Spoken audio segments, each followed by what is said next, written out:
I'll be in John chapter 19 when I get there. Very familiar passage, not one I was thinking about using. When we get, being in pastoral ministry now for 3 decades, I get a lot of stuff in the mail or a lot of emails. Now I get more things in email to me than I do actually in the mail.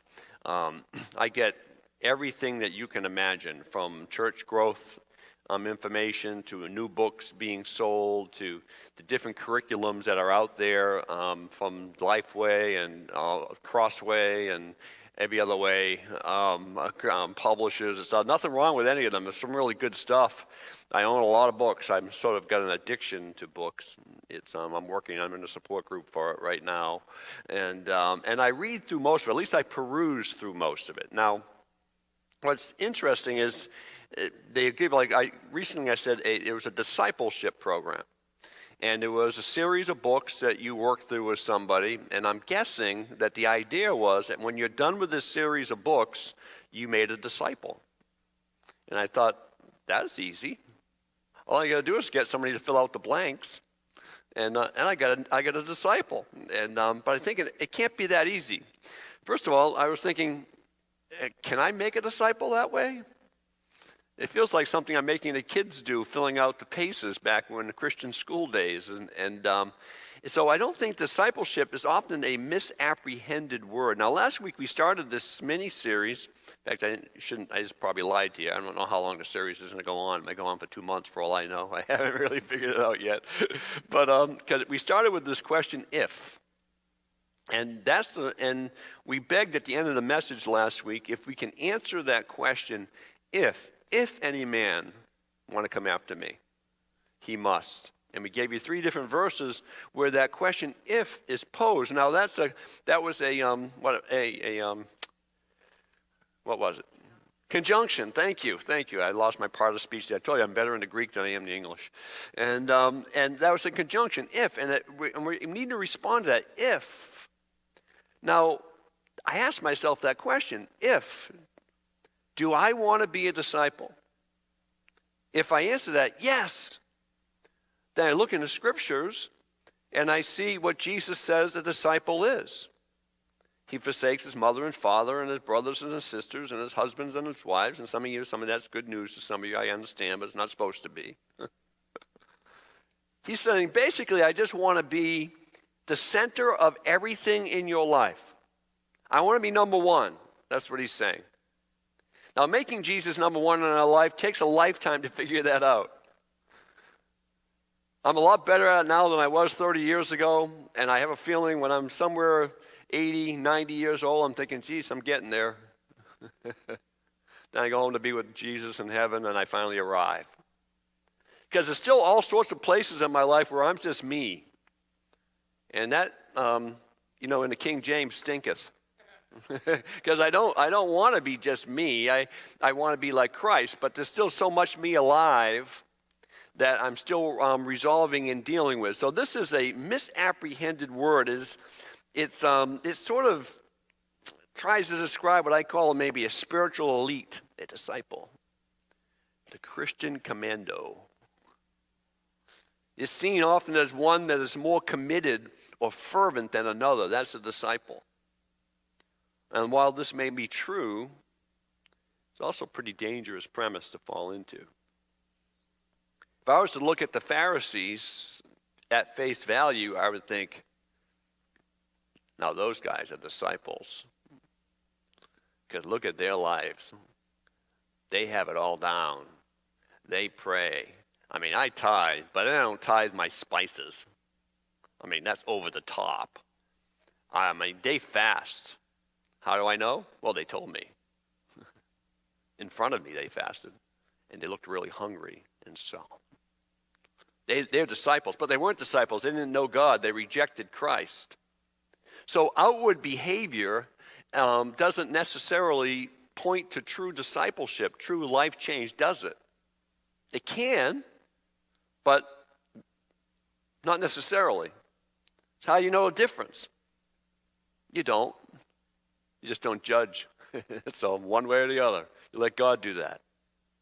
You can often see well-meaning people trying to help others, and put me in this category, and we'll start with a sentence like this. Well, you just gotta. Then you fill in the blank. And what I've done there is given you my formula for discipleship without the Holy Spirit. And so all you got to do is A, B, C, and you arrive and you'll be a disciple. Now that may or may not work for one. It's just not us to judge. I don't know who said this, but I thought this was a very interesting statement. He goes, self-righteousness is more dangerous than drugs and alcohol. The drug addict knows his weakness. The self-righteous, however, doesn't think he has any. And sometimes that self-righteousness, this is me talking now, can be the point where we judge what discipleship is and what discipleship isn't. So important premise number one, we do not make disciples. Jesus does. That sounds pretty simple, but it's we do not make disciples. Jesus does. Many of you know I do a lot of counseling. My degree is in counseling, and one of the things that people want me to do a lot is to make decisions for them because it would make their life easier. Because when I used to talk to people, if somebody just tells me what to do, I can do it. And early on in my Christian walk, I would do that. I'd help people make decisions that I thought was good common sense for them based upon me, depending on what it was. I mean, you know, Pastor, I want to go spend $50,000 without my wife knowing it. I'll help them make that decision, you know. But I'm talking about life parallel decisions and things. And then I realized I'm not helping somebody by running their life. They need to find God and have God run their life. I can help them with that, maybe. Here's a great quote by Eric Mason. One of the newer authors out there, I like him a lot. Look at Jesus' world-changing, disciple-making roster. Jesus called religious skeptics, businessmen, Hebrew fundamentalists, thieves, thugs, a shady government worker, radical Jews, mama's boys, spoiled rich kids, prostitutes, outcasts, aristocrats, legalists, and licentious people into a crew to represent him. It is mind-boggling that Jesus would choose the willing, not merely the wealthy. What makes the gospel narrative of our lives so great is not anything that we have done, but all that he has done. And you're going to see that's a reoccurring theme to the rest of this message. Important premise number two, we do not disciple people to ourselves. We disciple them to Christ. I don't make disciples.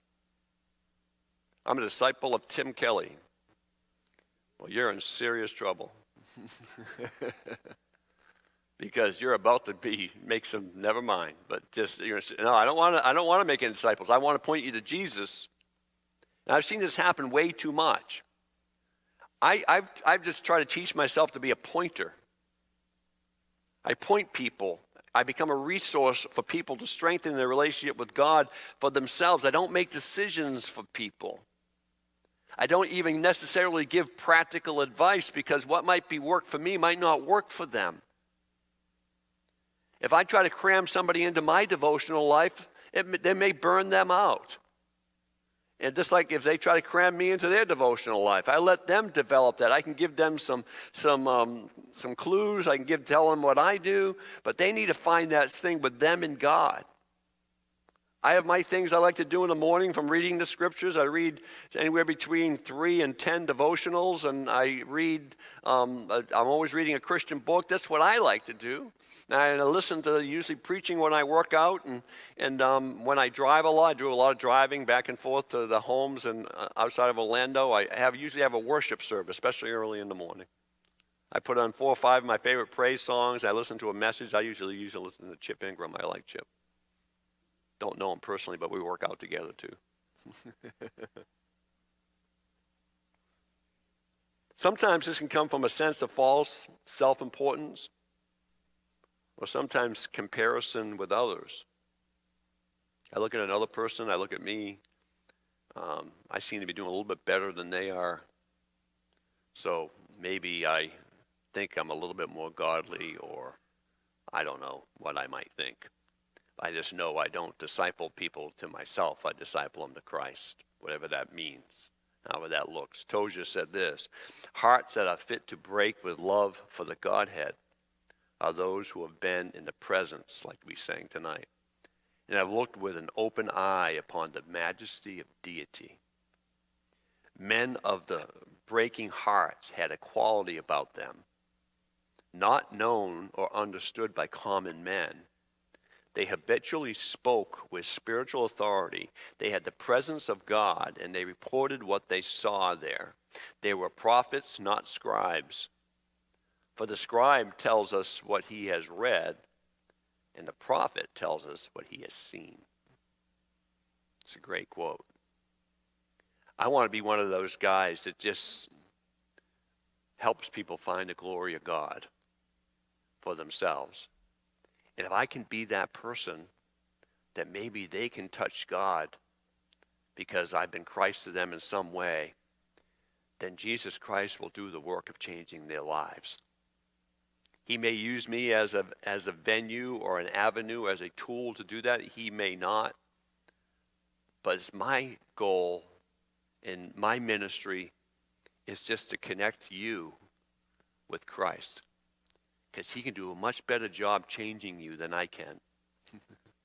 He's been doing it since he resurrected. Important premise number 3, then I'm going to get into the rest of the message. It's vital that we maintain what I'm calling here this morning a finished work balance in our thought life. You call it spiritual transformation, whatever term you want to use it. I'm using finished work for the sense I think that's what most of us here would understand. In other words, we learn to filter all our victories as well as all our defeats through the lens of the cross. If I have a victory in my life or a strength in my life, I know that that's something that Jesus Christ did in my life. I didn't produce it. I did it. I mean, he did it in me. I think I told you the story when was that? 3 years ago, 4 years ago. It was interesting. It's actually sort of comical now. It wasn't really comical at the time. But I found myself in the emergency room in the middle of the night in a very, very precarious and uncomfortable place. I won't tell you the procedures they were doing on me, but it wasn't anything that I'd recommend for anyone or wish for anyone unless you're a Yankee fan. Then I might think it's funny if you went through it. But it was not a very nice thing at all. And I remember being in there thinking, oh God, is this the closest thing to hell? This is absolutely horrible. And so I'm talking to my male nurse as he's doing these unspeakable things to me, and he says, "What do you do for work?" And I goes, "I really wasn't in a chatty mood." And he just said, I just said, "Well, I'm a pastor of a church." I almost didn't even want to tell him. I said, "I just do stuff." But I said, "I'm a pastor of a church." He goes, "I knew it." He yelled at me, which helped my stress level already. He goes, "I knew it." And he kept saying it. He's looking back and forth and doing unspeakable things to me. "I knew it." And he said like 3 times. I said, "Why? I don't have a collar on or anything like that. I don't even want to tell you what I had on at that point." And he just goes, "There's something different about you." That's what he told me. He goes, "You have a peace." He goes, and he said this, "I want that. I'm going on vacation tomorrow for 6 weeks. I'm going hunting in Alaska. When I come back, I want to look you up and I want to talk to you." And I'm thinking, can you just finish? "I love you, man. You're doing a great job, but this is miserable. I'm in hell here." And I wasn't happy, and I wasn't comfortable, and I wasn't joyful. I didn't have any of those things. I just didn't scream at him. I guess that was nice. But he said that to me. I'm thinking, wow. I actually felt like, good job, Tim. So whatever he saw, I can't even tell you what he saw. He hasn't contacted me. That was 2 or 3 years ago. I'm not expecting a call. But he was just, he saw something in me that he'd been looking for. Now, God knows what that was. Because if there's one time in my life I wouldn't want anyone to look at my life, was then. Because that's not where I wanted to be. That's not the position I wanted to be in. That was not anything I would wish on anybody. So it was, but he saw something. See, that's how it works. We just stay as close as we can to Jesus Christ and let him use us as a vessel, however he chooses to use us as a vessel. John 19. So I mean, a filter on our victories as well as our defeats through the cross. Standing near the cross, Jesus' mother and his mother's sister Mary, the wife of Clopas, and Mary Magdalene. When Jesus saw his mother standing there beside the disciple he loved, he said to her, "Dear woman, here is your son." And he said to his disciple, "Here is your mother." And from then on, this disciple took her into his home. Jesus knew that his mission was now finished. To fulfill scriptures, he said, "I am thirsty." A jar of sour wine was sitting there, so they soaked a sponge in it and put it on a hyssop branch and held it to his lips. And when Jesus tasted it, he said, "It is finished." Then he bowed his head and released his spirit. And that's what I want to look at today. I want to look at those 3 English words, which is one word in the Greek called "it is finished." Some of you know that word. We've taught it many times. It's the word tetelestai. It comes from the word teleos, which means to complete or to mature. The great Hudson Taylor, famous missionary, this was the word, when he looked at this word and read those words, it converted him. It was the word that changed his life. Tetelestai, it is finished. What does it mean? Now, I'm going to give you a little bit of Greek here because this is important to understand the scope of it. This is a perfect indicative passive. Indicative is a statement of fact. It is finished. Statement of fact. Passive voice means we received the action. I didn't finish anything. Jesus finished it.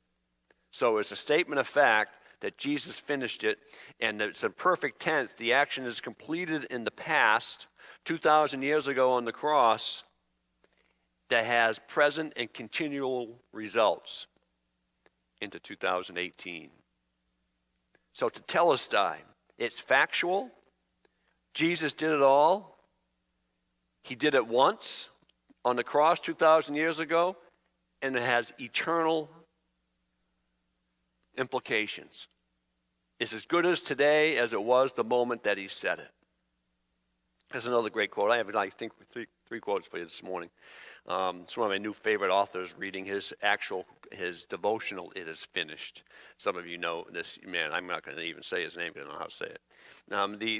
The eternal voice that says, "Do this and live," is drowned out by the external loud shout of triumph of Jesus on the cross.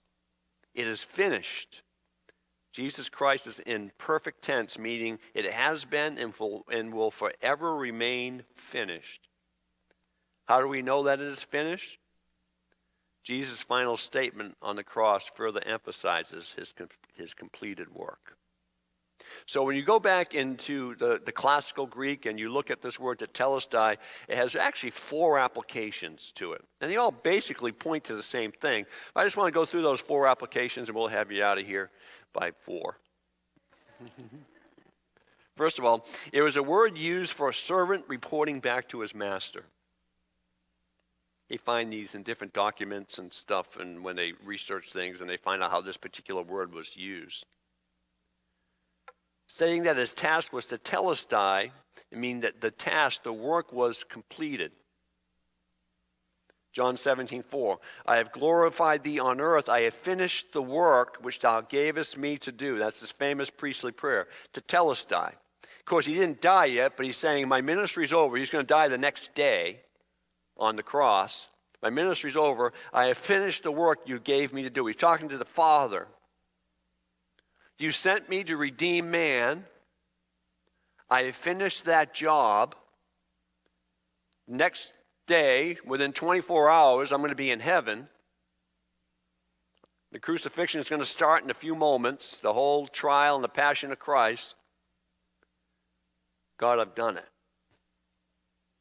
The work, the task, the plan of the ages, the plan that reconciled, I love, there's all the attributes of God, now the love of God, the holiness of God, the perfections of God, and the mercy of God could all get together.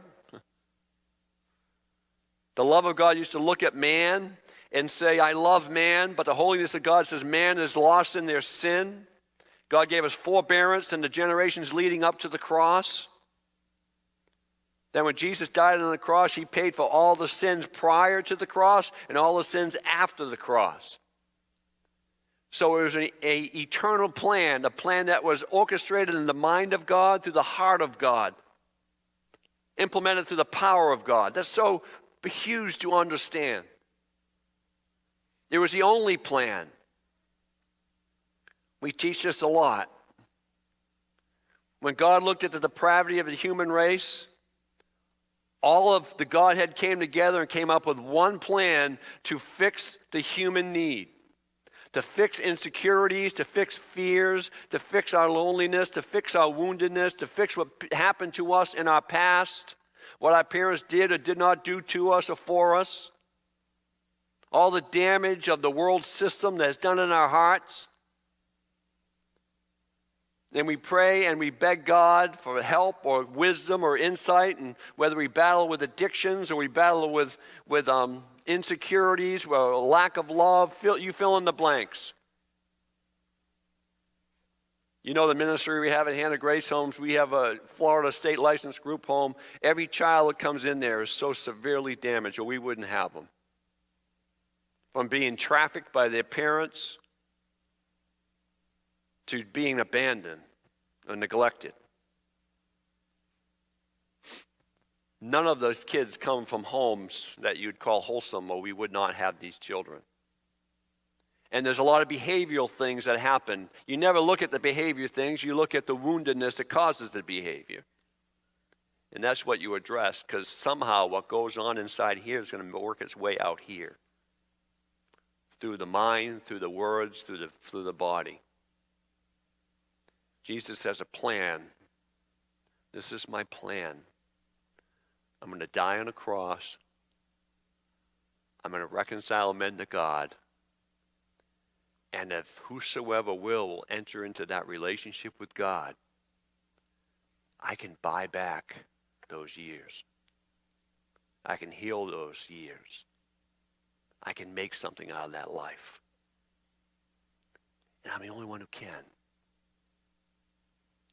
One of our little kids that we have, 10-year-old, and she's one of the ones that were trafficked, and she had a fit the other day and trashed her room, and something triggered her. I wasn't there. And then once she went through her fit and her room was all trashed, and the staff went in, tried to help her put it back together again. She apologizes in tears, and she's the sweetest little kid. And said, I didn't implement my coping skills. Breaks your heart. I didn't implement my coping skills. That's what she tells us. And she goes, yep, you probably could have implemented them a little quicker before you broke the lamp. But it was, that's what she has, and that's what they've given her, was coping skills, which is good. It's like painting something that needs to be rebuilt. Know what I mean? It's some behavioral modification, but there's no real change that goes on in the inside, no real healing that goes on the inside, that only Christ can address that. Now, having coping skills is better than not having them, especially in Hannah Grace Homes. Someone replaced lamps every 2 days, but But you see, it's not spiritual transformation, which is what Jesus Christ wants to do inside of us. So it's a word, like he said, a servant reporting back to his master. The second use, it was a sacrifice approved by the priest and the farmer. These all float in the same ocean here. But I just want you to understand this word and as the foundation for discipleship. You know how it would work? They'd have to sacrifice a lamb without blemish. And so the farmers and the priests would get together and they'd put these certain lambs in a certain pen and they'd inspect them before they'd bring them to the temple for sacrifice. They'd go through that animal from top to bottom, looking if there's any scrapes or scars or deformities or anything like that, because they wanted the perfect lamb. They wanted a perfect animal before they'd sacrifice before the Lord. They looked for spots, diseases, defects. Then they'd be submitted to the priest for another careful inspection before it was allowed to be a sacrifice or an atonement for people's sins before God. Brings us to 1 Peter 1:18 and 19. For as much as you know that you are not redeemed with corruptible things as silver and gold from your vain conversation received by tradition from your fathers, but with the precious blood of Christ, as a lamb without blemish, without spot. In other words, what I want to pull out of this, there's only one person that could have redeemed us. I was unredeemable. I was unreformable. There was no way I was ever going to be perfect and without blemish. I was born into being blemished. Varying degrees, varying personalities, varying backgrounds, varying people, but we all come to Christ needy. Every one of us comes to Christ needy. None of us comes with our apples and our fruit basket like Cain. We all come to Christ needing Christ. I don't care if you've lived a good life, if you had great parents, had moderate success, don't have any big moral weaknesses. All righteousness is filthy rags. We needed a Savior. I don't think most of us need to be convinced of that. And there was only one sacrifice. Again, what does this do for us? It takes us back and makes us look right there at that cross. Say, that's my answer. I remember lying in my bed one night after a particularly very, very difficult time, and the ceiling fan was spinning, and I'm just wide awake in the middle of the night. And I've said this before. I remember thinking, okay, God, I've preached this for years. This has better be true. I was pretty mad. This better be true.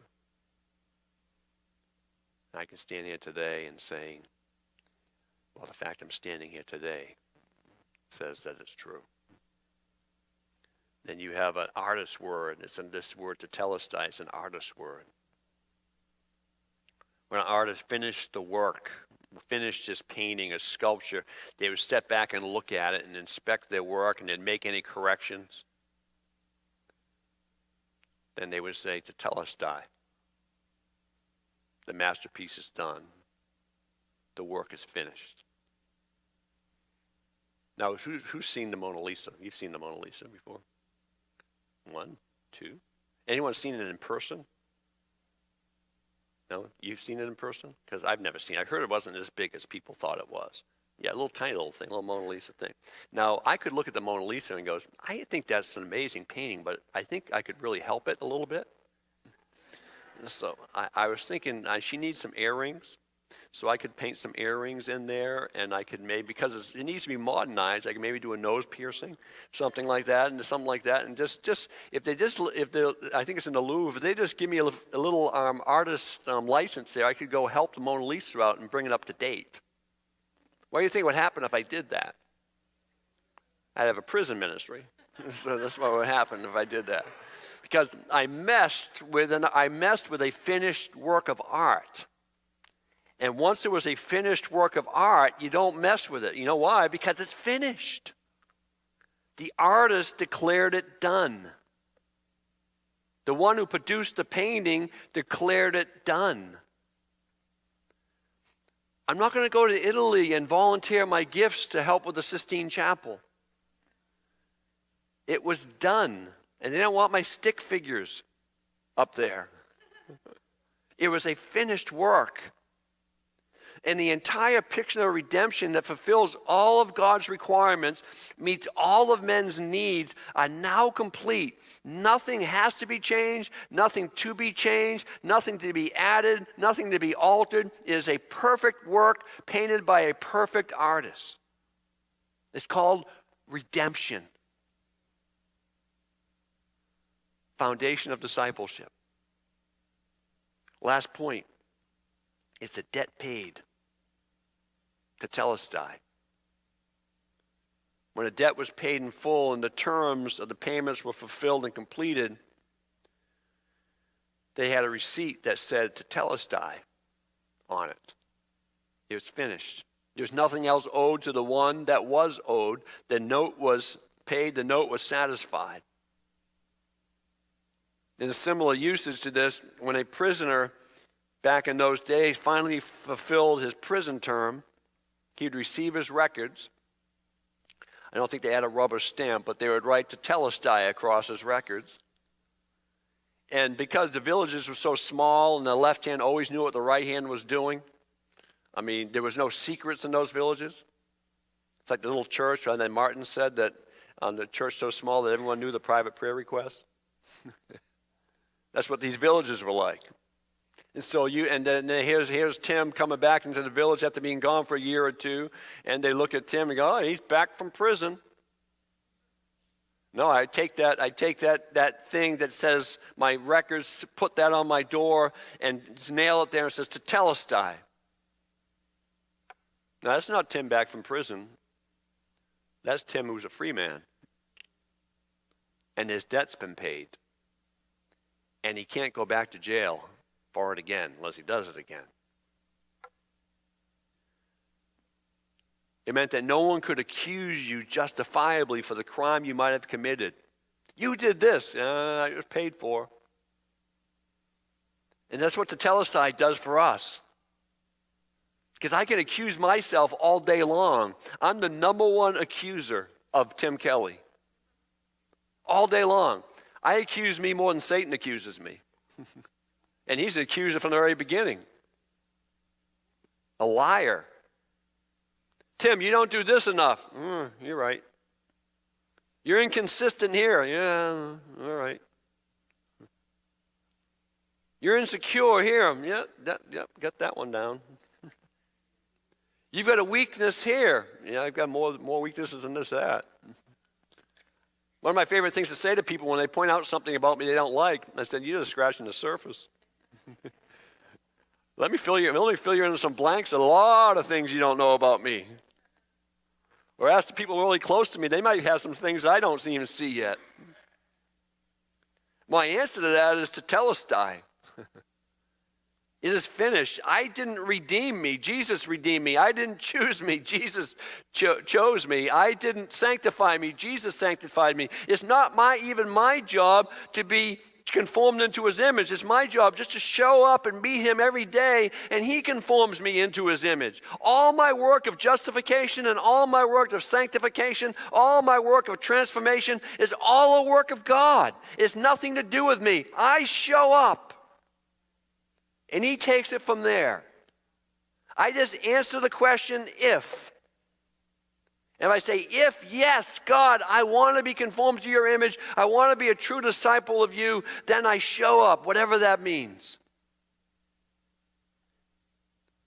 Unless I understand my standing with Christ and really believe it and embrace it and rehearse it in my thinking, I can't really enter into the fullness of my discipleship.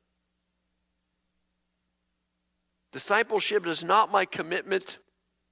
It's not my zealousness. It's not how many tracts I pass out or how many witnesses I witness to. You know, that's all great. Colossians 1:12, he made us meet to be partakers of the inheritance of the saints in the light. And this is the foundation of discipleship. And I'll close with this. Jesus finished the work we could not finish. I don't have a finished work. Jesus does. So I never lose sight of that cross behind me, or the real one. If I never lose sight of that cross, being a disciple will be easy. Making disciples will happen all by itself. Because that's the beginning and the ending of my discipleship. The cross of Jesus Christ to tell us die. Jesus, thank you for these words, and thank you for the precious people that are here. We come to you this morning, Father, in our poverty. Not economic poverty, but truly our human weaknesses. From our insecurities, from our fears to our apprehensions, all the things that make us human, all the things that make us us, we understand that we have nothing that you have not done. So thank you for dying on the cross for me. Thank you for calling me by name. If you're here today and you've never done that, you've never asked, or at least you don't know if you've ever invited Jesus Christ into your life. The scriptures say, for God so loved the world, the glory of God, that he gave his only Son, that whosoever, that's the whole world, whosoever believes on him will never die, but have everlasting life. And that everlasting life isn't just life for eternity. It's a life that starts right now in time in our present human state. That life that changes us from the inside out. That life that heals us from the inside out. That life that makes us more like Christ with each passing year. That life that disciples us. And maybe even disciples others through us. If you've never said that prayer or don't know if you've ever said it, and this morning in your own way, your own words, you said yes to Christ, just let the people that brought you here know that. Let me know on the way out the door. Just want to congratulate you and pray with you in your new journey with Christ. Father, I want to answer that question. I have to answer it probably pretty much every day of my life. Yes, Lord, I want to be your disciple. I want to be part of your kingdom plan. I want to be part of the expansion of your kingdom. I want to do more than just believing. God, I want to help others believe as well, whatever that means. Whether it's prayer, whether it's action, whether it's activity or quietness. But yes, God, I want to be a disciple. Understanding that the very foundation of what that means, you accomplished on our behalf when you said it is finished. Lord, bless our offering we're about to take now. We give it to gracious hearts, knowing that everything we have is a gift. It's all a gift. We're just giving back to you what you've given to us. In Jesus' name.